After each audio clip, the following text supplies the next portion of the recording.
Rev it up and welcome to Cars Yeah, show number 1482. Life is too short to be unhappy, so follow your passion.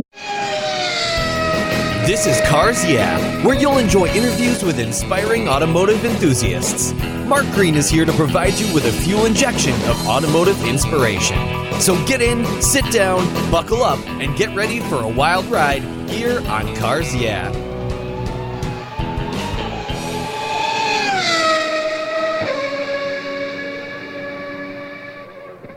Hey Cars Yeah, I'm a huge fan of Covercraft.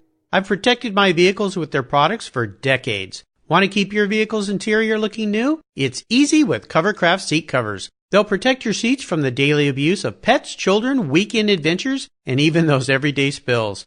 It's a fast, easy, and inexpensive way to keep your vehicle looking new. All Covercraft seat covers are easy on, easy off design that are machine washable. You can choose from many fabric options, colors, and accessories, all designed and carefully sewn for your special vehicles. Their seat gloves are semi-custom fit for cars and trucks, and their seat savers, a favorite of mine, are custom tailored to fit your seats like a glove. Work truck seat covers are tough, durable, denim weight fabric. It's like putting a pair of rugged jeans on your truck's seats. Want to stay warm? Covercraft also offers seat heaters.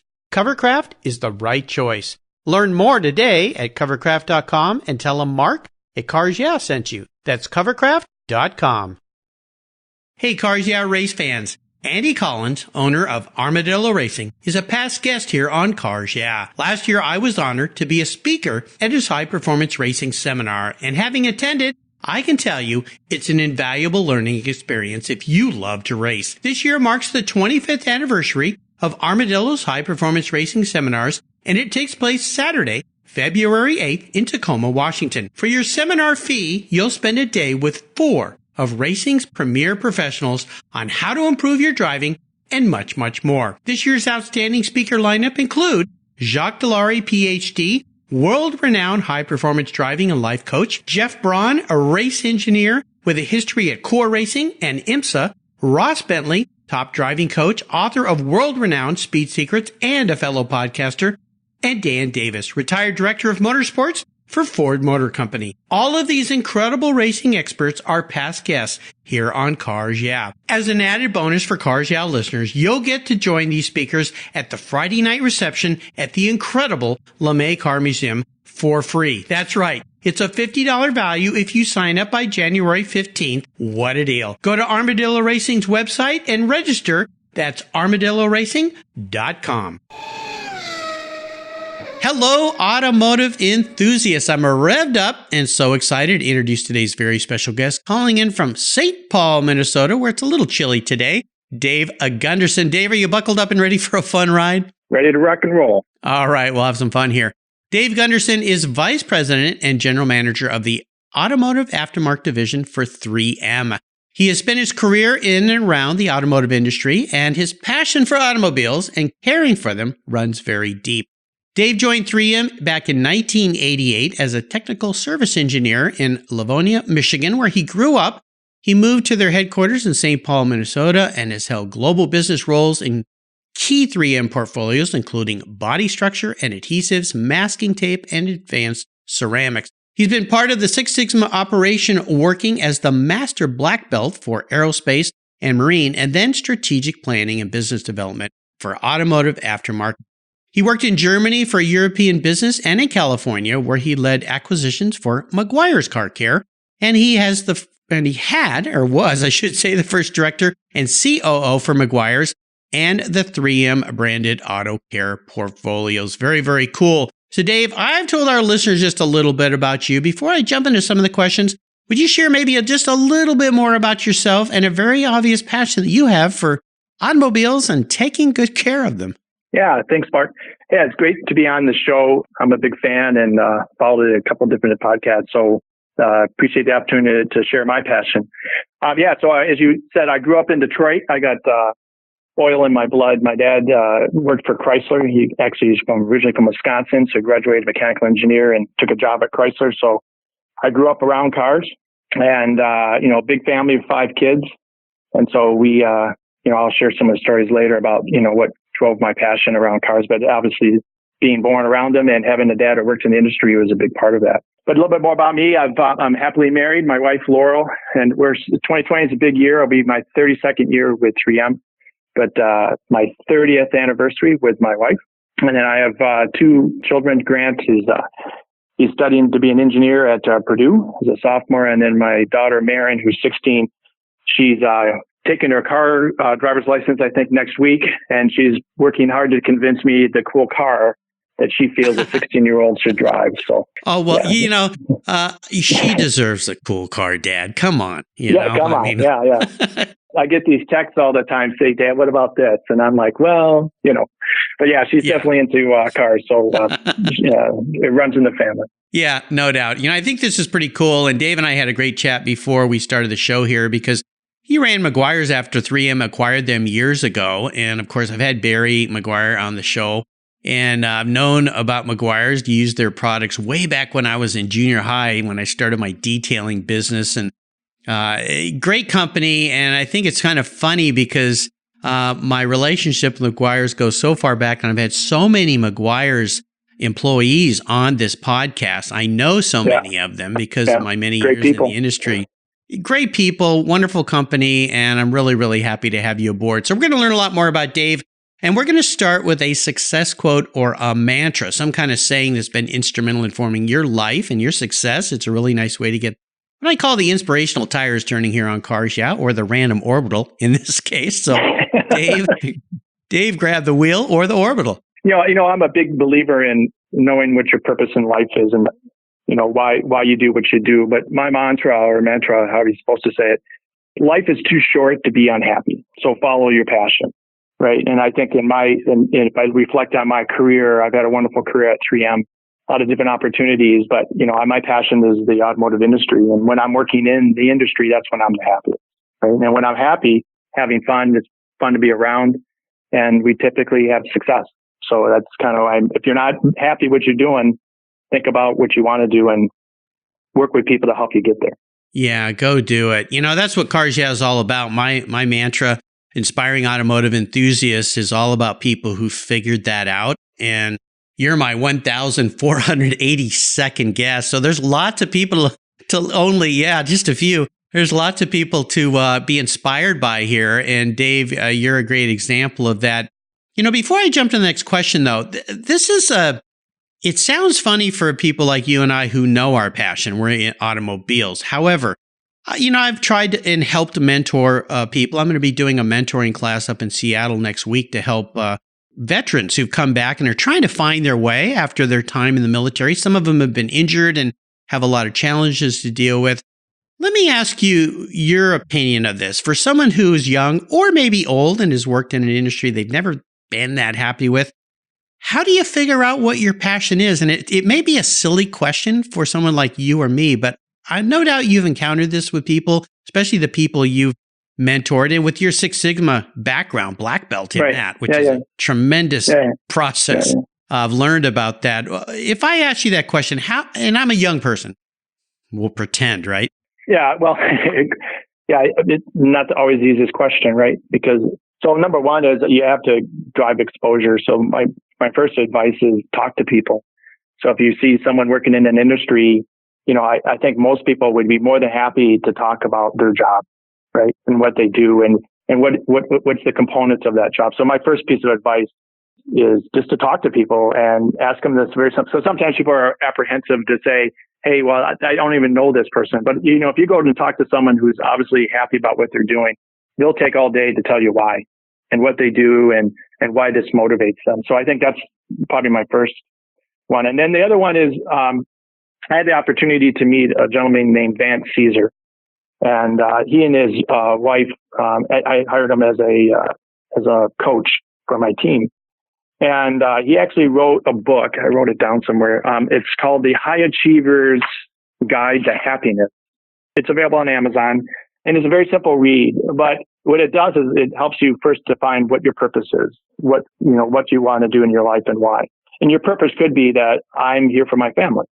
Your purpose could be that I want to build great businesses. But whatever, it kind of walks you through the process of how to have that discussion with yourself.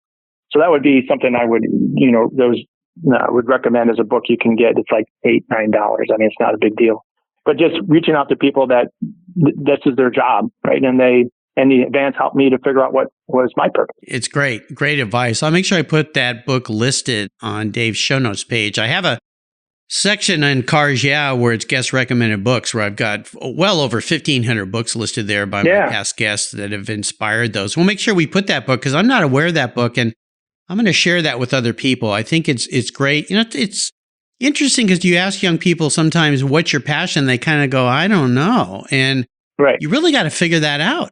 It's so important. But once you do, life's great, right? Because then of course, you figure out how to get there. Path. Yeah, and your advice is wonderful. Talk to people, and especially in the automotive industry. I think the automotive industry is rather unique in that it's a passion for most of us, and we are willing to share, just like Dave is sharing with you today. I'm sharing with you today. So reach out to folks and ask them questions. You'd be surprised what you can learn. Well, this passion that you have for cars, Dave, let's go back in time and talk about a story that instigated that for you. Growing up in a car family, of course, you said you had motor oil in your blood, so you were kind of born with the DNA. But is there a pivotal moment in your life when you knew, like your dad, you were going to be a car guy? Yeah, so my dad started on the drafting boards like most engineers back in the 50s, right? But he eventually worked his way into product planning. So for the listeners, you're working on the cars 5 to 10 years out. So his job was to design what's the design criteria for the job for the new, let's say Chrysler Cordoba, right? And so as a kid, I was blessed with the opportunity that almost every night my dad brought home a different car. And these were all different competitive cars. And so as a 12 and 14-year-old, my dad tells the story that he would come in and I'd be standing at the door saying, give me the keys. I'd go out to the car. I'd drive it up and down my driveway. And then as I got a little older, maybe drive it around the neighborhood. And then I'd come back and he'd be sitting at the table because he would come home late at night, probably 7:38, and he'd be having his dinner. And then I'd give him the review of the car. And then I think what was the pivotal moment for me is that he asked my opinion, and even and not just me, of the family, because my dad at one point he was the product planner for Dodge Truck, which included full-size vans, right? And he asked us as kids, what would make these vans better? And so I never flew in a plane, I think, until I was 17 years old, but we did take 2-week trips, camping around the United States. And so as kids, we said, hey, we got two great ideas. Number one, these bench seats are not very comfortable.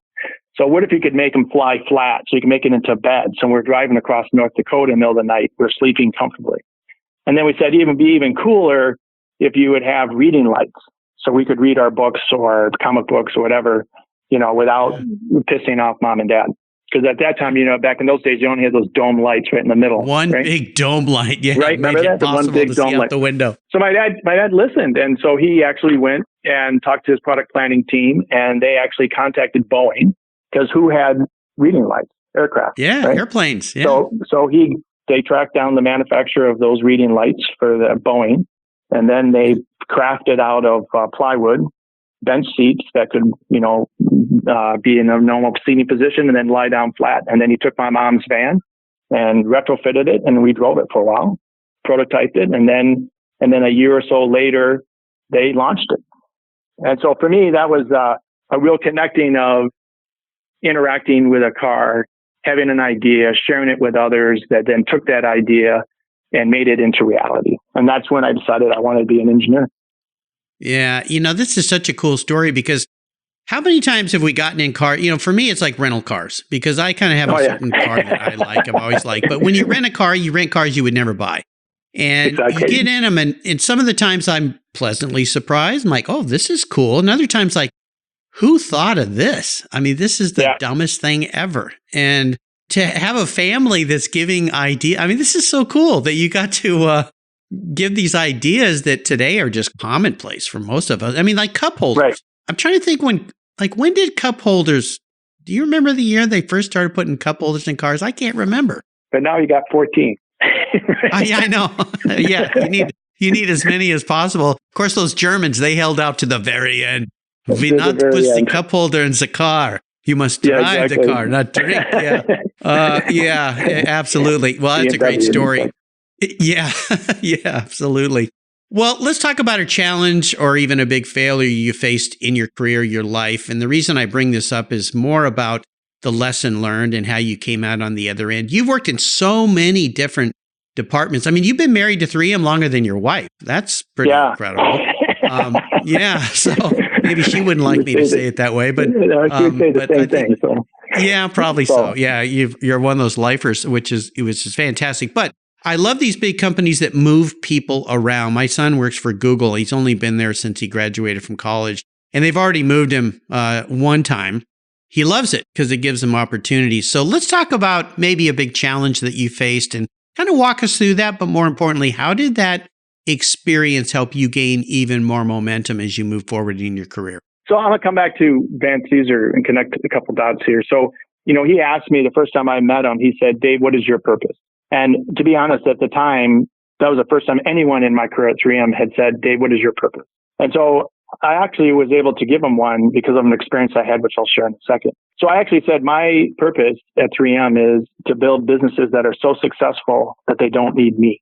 That after 4 or 5 years, the company is my business, my team, the people that are running the business, they're so good that I don't have to be involved anymore.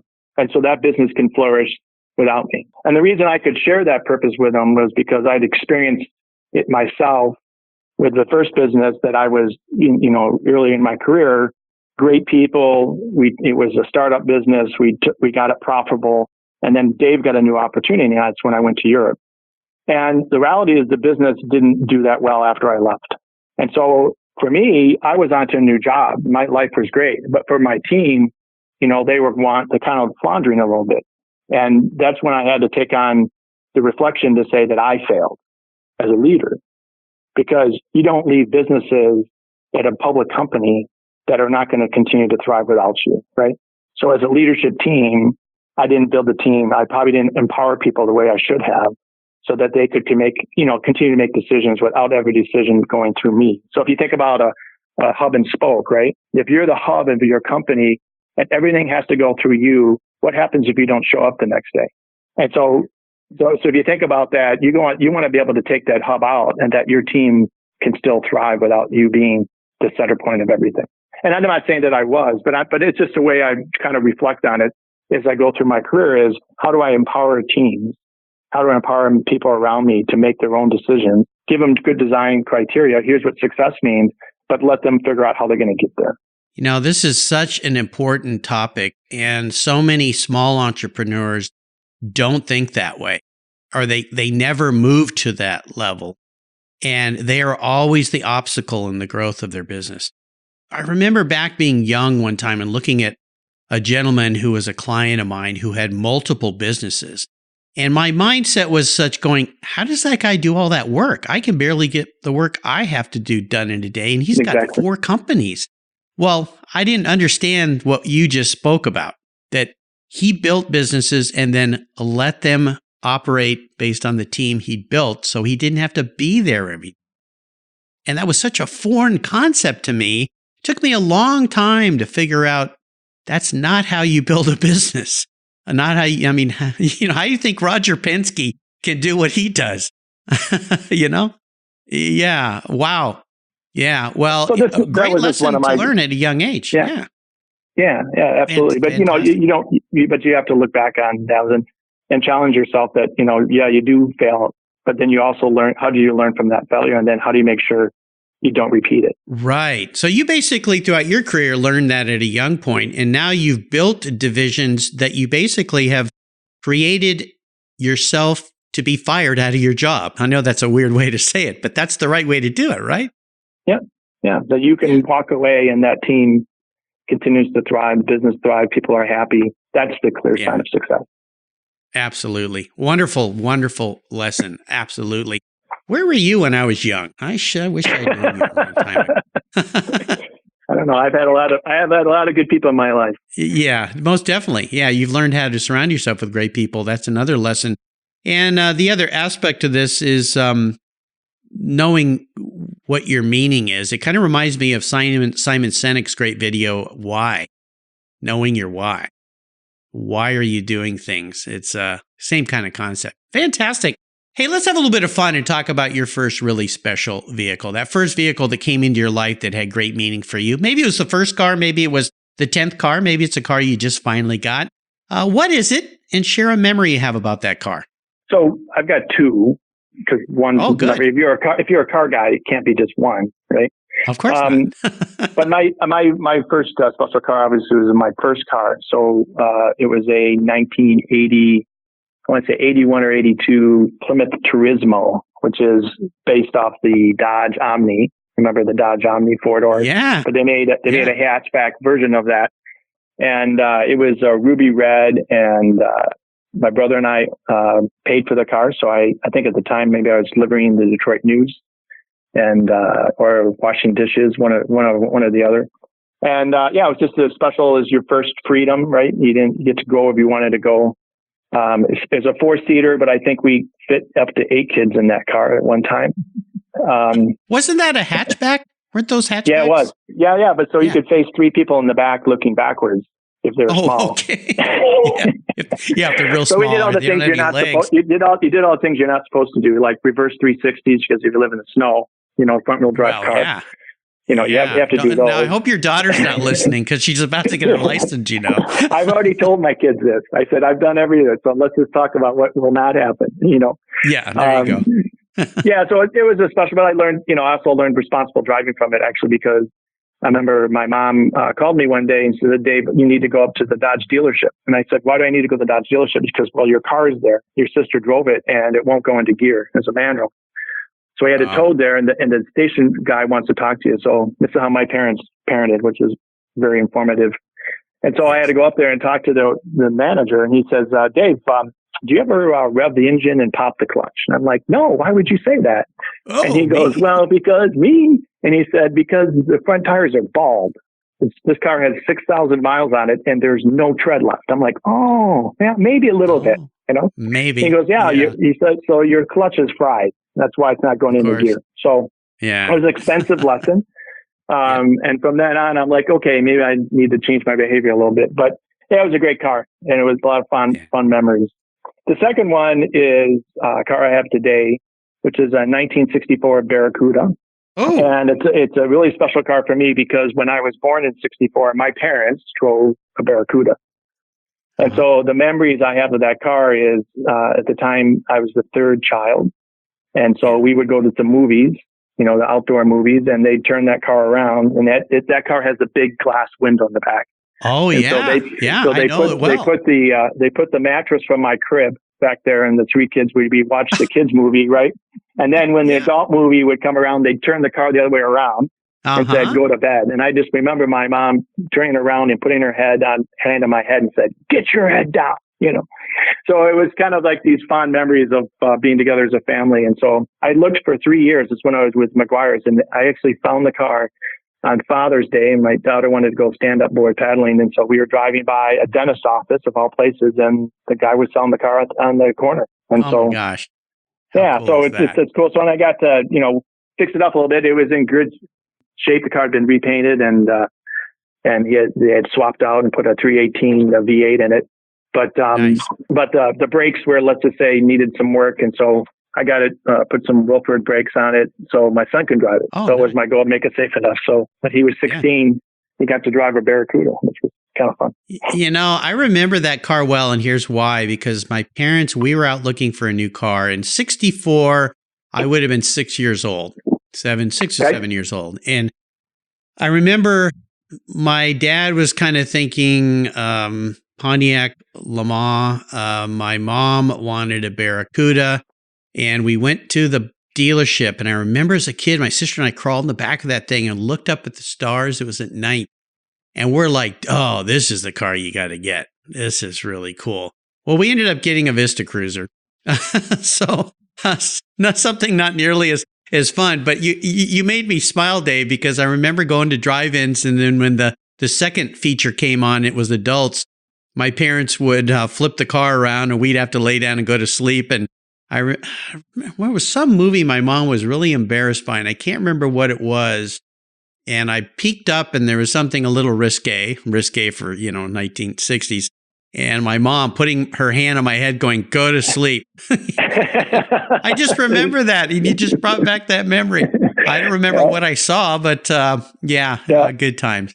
That's for sure. Pretty simple times. How about seller's remorse? Is there a vehicle you've owned and let go that you wish you still had? I was reflecting on this question. I don't get rid of cars. I collect cars, I think. Oh, okay. And so most car guys, we run out of car space, right? Yep. That's the biggest problem we have. We don't have enough garage space. So I think mine would be more buyer's remorse that I didn't buy. How many of those do I have? There's two that I would share. One connected with my dad is I was down at RM Auctions 10 years ago, and a white MG TD, like an early 50s TD came across. And I had not, I was working, so I didn't have a number. And it actually went with a really affordable price. And I really wanted to buy that car and give it back to my dad. Because when he was born, and I was born, but in the 40s, him and my Uncle Denny, that's what the car they had. They had an MG TD that they had fixed up. We did the engine and everything. And my dad always told the story that he said, my dad is 6'6", and he said, for me to sit in the car, we actually had to cut out underneath the dash some metal so we could actually get my legs in there. So and I had the money at the time, but I missed that. So, but he does, when I was talking about don't give cars away, when I moved back from California, I have a 2008, I think a BMW M3. So that's now with my dad. So he's 86 years old this year, and he gets to drive an M3 when he wants to have a little fun. Well, that's cool. Yeah. And I love it. And I pay for his insurance and everything. So it's a good deal. What a nice son. Yeah. I've got a, you just have to keep it clean. Just got to keep it clean and polished. Yeah, that's the rule. I've got an 05 M3 that I really, really like. I just can't get rid of it. It's such a great car. But, the TD, my dad had a TC when I was a little boy, real little. And later in life, he bought himself a TD. He called it the Red Rooster because it was bright red. It was cool. And I always think about him being in that car. He's not nearly as tall. Our family don't have the tall genes like you guys. So we fit in those cars just fine. But I remember as a little boy riding in the left-hand side of that TC because it was a right-hand drive car. And my dad had an extra steering wheel that he would let me hold. And we'd pull up next to people and they'd look down at this little 5-year-old boy and like, how the hell is he driving that car? And I just smiled and turned the wheel a little bit. I tell you, just to reflect on that. My son used to do that when we were little. We were living in Germany at the time. And I learned about lock systems on Audis because he touched the key fob and it locked the car and we were not in it. And he was playing like he was driving. So he was locked in the car for 2 hours. Oh, no. We had to get the car company to come out because you can't actually jimmy the locks on those things. You have to actually open it up with an air bladder, and then you have to actually pick the key off the floor and then open it with a key fob. Oh my gosh! True story. So be careful if you got young kids in Audis. Yeah, definitely. Don't let them sit in there. No. Well, I want to ask you about 3M and some new cool things first, but let's take a quick break for our sponsors, and we'll be right back. My favorite collector car magazine is Keith Martin's Sports Car Market. I've been a subscriber for decades. Sports Car Market is the Wall Street Journal for the enthusiast and the collector. It's your monthly must-read whether you dream of owning a collector car, have 2 cars, or 200. Sports Car Market has been around for 31 years, and it's filled with valuable articles, intelligent write-ups, and the latest auction sales. Go to sportscarmarket.com and subscribe today. Plus, you'll get the exclusive SCM guide to restoration shops included for free. At checkout, use the code CARSYEAH and receive a 50% discount on your digital subscription. It's an exclusive offer from me here at Cars Yeah. I'm Mark Green, and I love Sports Car Market magazine. Are you looking for a way to get your products or services into the ears of thousands of automotive enthusiasts around the globe? I can help. This is Mark Green here at Cars Yeah. And I'd be honored to be an influencer and ambassador for your brand in a unique and personal way. 5 days a week, thousands of subscribers and listeners enjoy the Cars Yeah podcast and website. Contact me today and I'll show you how at mark@carsyeah.com or connect with me through the Cars Yeah website at carsyeah.com. All right, we're back, and I want you to share a little bit about what has you excited and fired up in the new year. My gosh, new decade, 2020, with 3M. What are some of the things you guys are working on there that we can look forward to? Yeah, thanks. The cool thing, my job is I get to work with really cool people, very creative people, and we go out to body shops and look at what they're doing and how we can give them products that help them make their jobs easier, right? And so 2 products we launched at SEMA in Vegas. One is called Perfect It One Step. So after you paint a car, you typically have to compound it and then polish it to make it look good. And compounding in the trade is a step most people would love that they don't have to do, because it's a liquid. You have to use a rotary. It slings all over the place. You have to clean it all up. So one of our development team says, well, what if we eliminated that step and used an abrasive instead of a compound, which no one believed that they could do. But this year we launched it called Trizac 8000. And so you can completely eliminate compounding and use a DA, a dual action polisher with Trizac on it, and eliminate the compounding step. So you can go right from your abrasive step, eliminating the compound, and then you do your final 1 step of polish and you're done. So we launched it this last year. The response has been really positive, and I just love it is that there's actually a gentleman that went on and did a whole YouTube series on it, of just about how blown away he was about it and how much it makes his job easier to do. So that's one project that we just launched. Yeah. And then the other one is, 3M is known, I think it invented masking tapes, I do believe. Oh yeah, and so probably, right? And actually, the masking tape actually was created by a person that was trying to make a new abrasive. Because abrasive, if you think about abrasive is paper with glue on it, and then you put your mineral on top. So if you take the mineral off, what do you have? You have masking tape. So they were working in the automotive assembly plants, and they were trying to do 2-tone paint. And so they were seeing that these guys were trying to figure out how to stick newspaper onto the car so they could do a 2-tone paint job. And so he said, well, what if I just eliminated the mineral and used different paper? And that's how the first masking tape was invented. So we just launched, though, a new masking tape called 3M Precision Poly Tape. And it's actually not made out of crepe paper. It's made out of polyester. Polyethylene. And so what's cool about it is therefore it's waterproof. And one of the things in the body shop business, a lot of times one of your steps in the process that gets backed up is your paint booth. And so you want to paint, you have to prep the cars for paint. Well, if you don't have space, you want to put them outside. If it rains, then your prep job is ruined. It's all gone. So this tape is waterproof and then can sit in the car for up to 7 days, which is kind of cool. And it's very conformable. But the other thing is, if you ever tried to tear masking tape, a lot of times never tears straight, right? It's always curved or jagged. And so if you're in the trade, everyone has their tricks of how they try to get a clean line. And so this actually is how it's manufactured. It's actually little lines. And so you actually do a snap break. So when you get ready to tear it off, instead of tearing it, you snap the tape and it breaks into a clean straight edge. Very cool. Yeah, it's really cool. So anyway, it's purple. It's out there. Feedback so far has been, really positive. And, sometimes you can even innovate something you've been doing for, 80 plus years. So those are a couple of areas that, kind of fun things that we're doing with car. Yeah. I think of 3M and, so many people go Post-it notes, Yeah.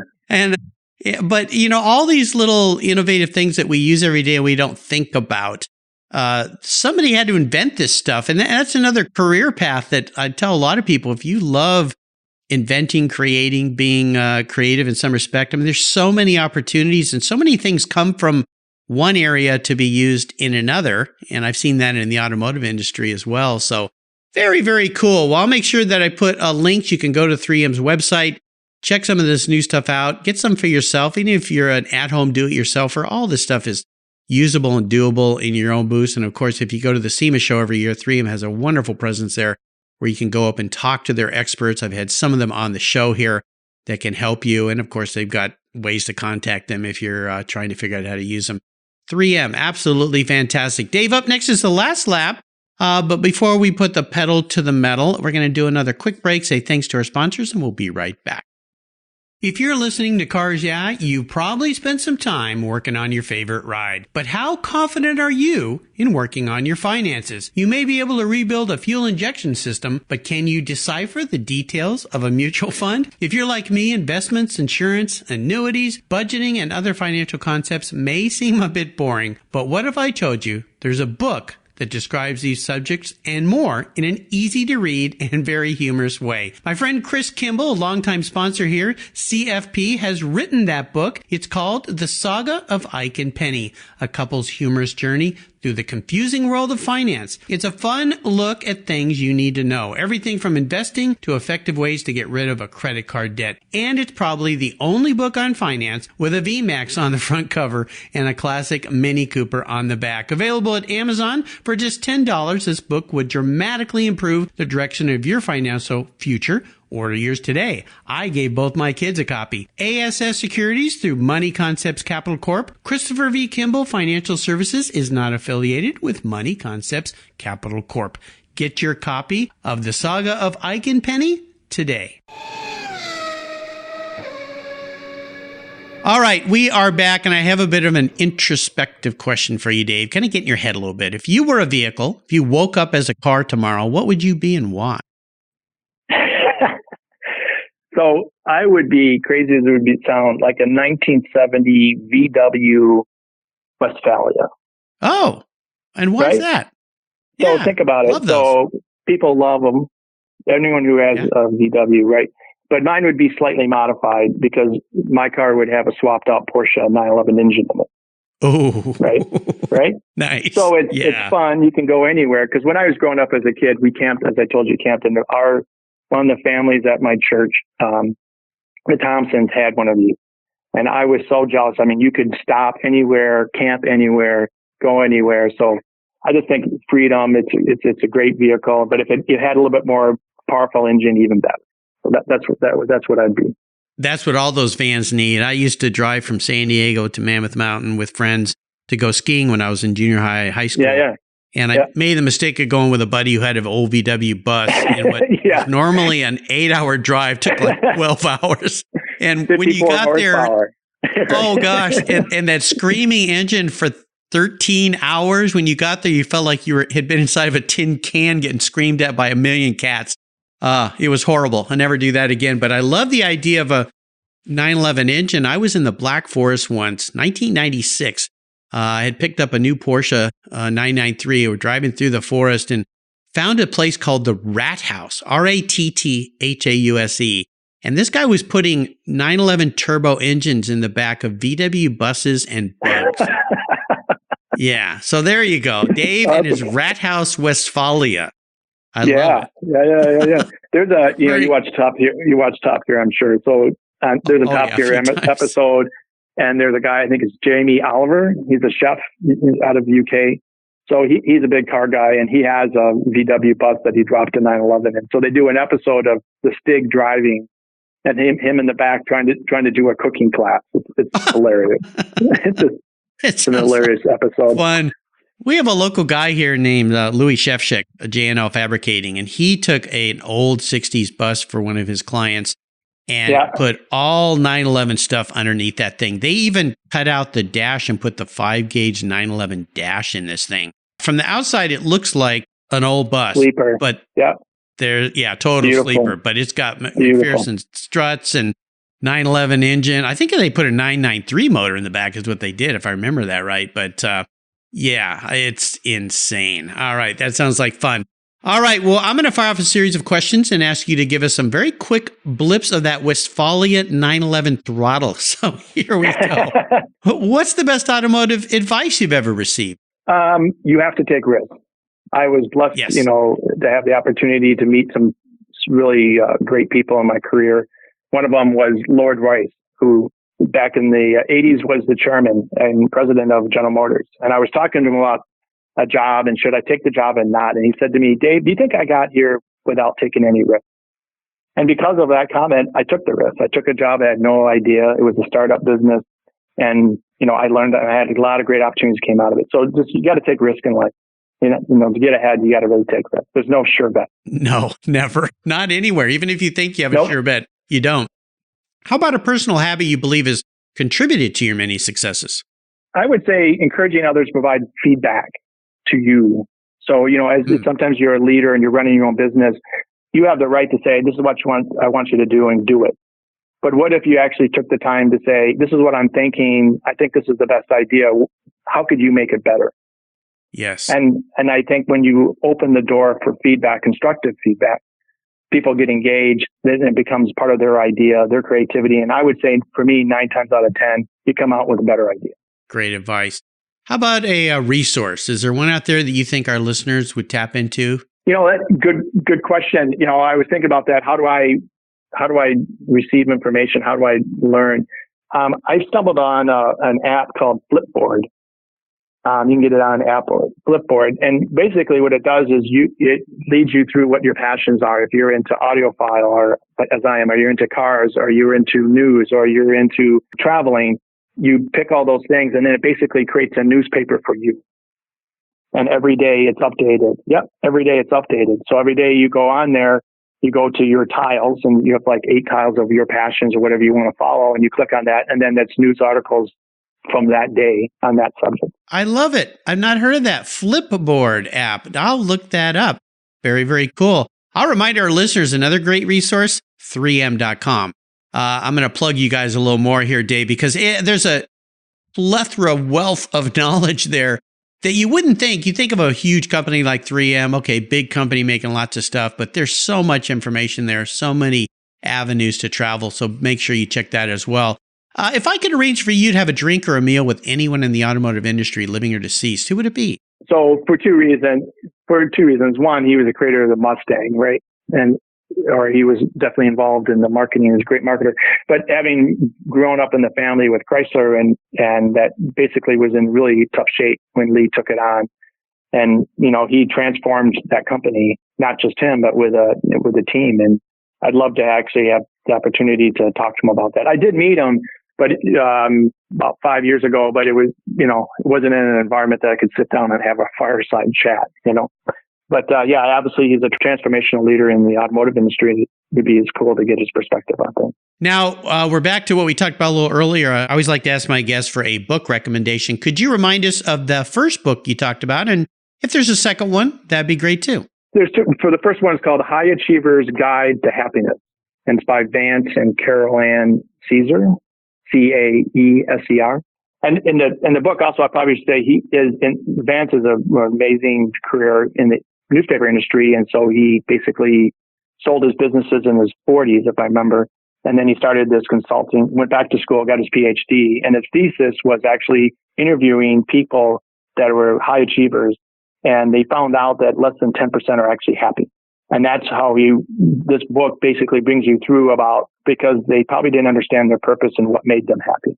So that's a good book. And the other book that I'm reading right now is Growth Mindset. And it's by Dr. Carol Dweck.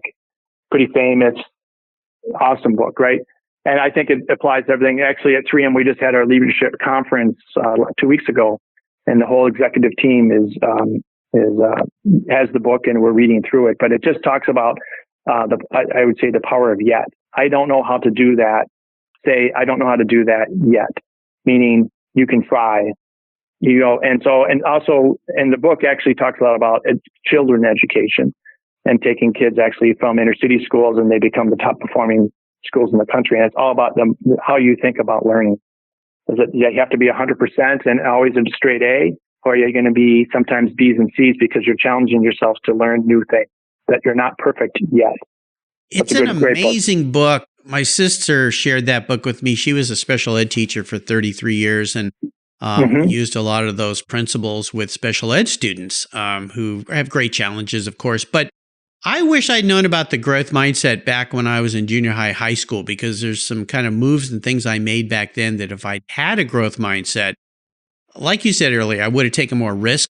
But instead of kind of falling into a comfort zone. It's a great book, so I'm glad that you mentioned that. Not too many people brought that book up, but I think it's absolutely imperative to have a growth mindset. Very well done. I'll remind our listeners that you can find all these resources on Dave's very own show notes page on the Cars Yeah website. Just go there, type in Dave Gunderson in the search bar, and it'll pop right up. And get your hands on those books. I'm going to get a copy of High Achiever's Guide to Happiness, too. Maybe I can still figure out if I've got more happiness to come here in my life. I'm having a lot of fun talking to great people, but yeah, whatever makes you happy. All right, we're up to the checkered flag here. This is a fun question for you, Dave. I'm going to buy you a very cool collector car today to park in your garage. But there are some rules to this game since I'm writing the check. One is you can't sell it. to buy a bunch of other toys with, or buy your daughter a car, or fund her college education, or pay for your son's college education. I've been through that. I know how expensive it is. Secondly, you have to drive it. No garage queens allowed around here. And last but not least, it's the only one car you have. This is what's going to make it difficult for you because you like cars. So if you only could have one very cool collector car in your garage and I would buy it for you, what would it be? Ferrari Dino. Oh, okay. I like that. Yeah. Wonderful car. What do you love? I mean, what's not to love about the Dino? Right. I mean, there's a couple of things. I think it's one of the most beautiful design cars out there. Yeah. Yeah. And then I like the heritage of it. I like that it's the Dino. I like it that, it is Enzo's son who developed the engine, right?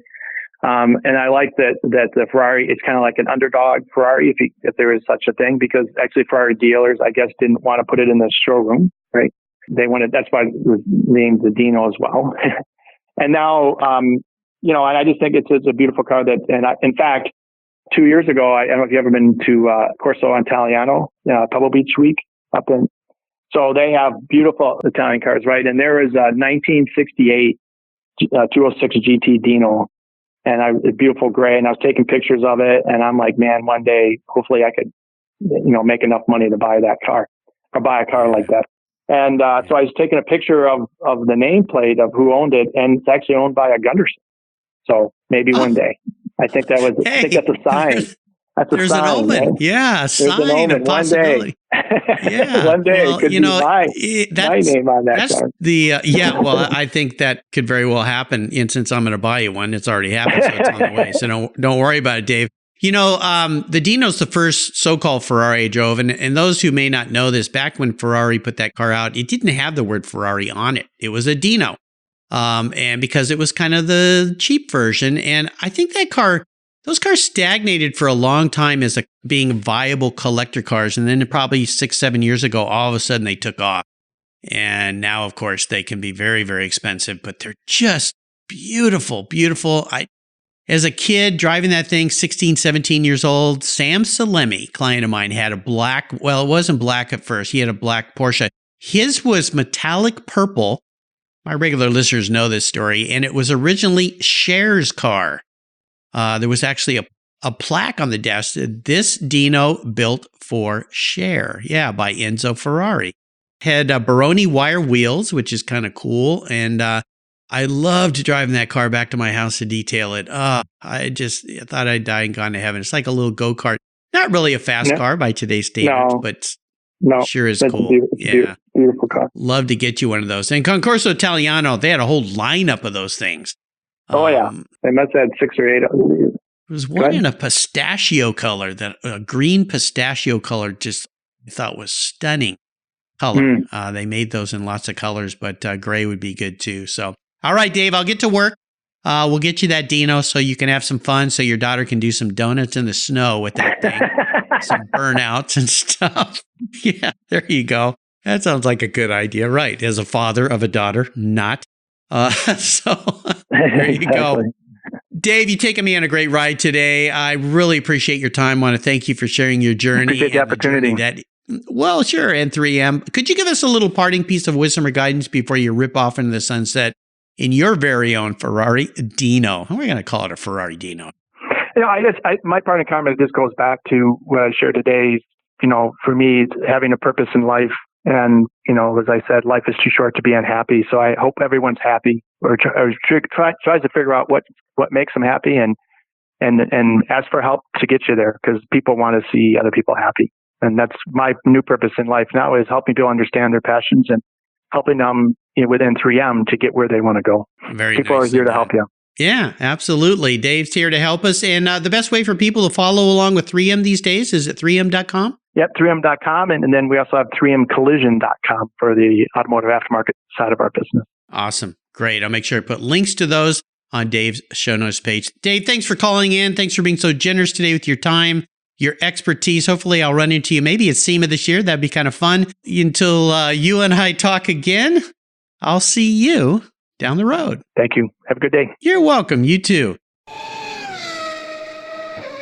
Hey Cars Yeah listeners, this is Mark Green. If you love the Cars Yeah podcast, I have something new for you. I've teamed up with Keith Martin, a collector car market expert and the editor of Sports Car Market magazine, to create the Buy, Sell, Hold podcast. Buy, Sell, Hold is the essence of collecting. Together, we take you on an educational ride into the collector car market, talking with industry experts, helping you navigate your collector car journey so you know when to buy, sell, hold. We talk with seasoned experts who buy, sell, and hold investment vehicles, and they'll share their insider secrets on how they make their buying decisions when it comes to making these important investments. You'll find the Buy, Sell, Hold podcast on the Cars Yeah website, on the Sports Car Market website, and if you're a podcast app subscriber to Cars Yeah, Buy, Sell, Hold will come right to your mobile device, just like the Cars Yeah podcast, automatically. Join Keith Martin and me on a great new venture on the Buy, Sell, Hold podcast today.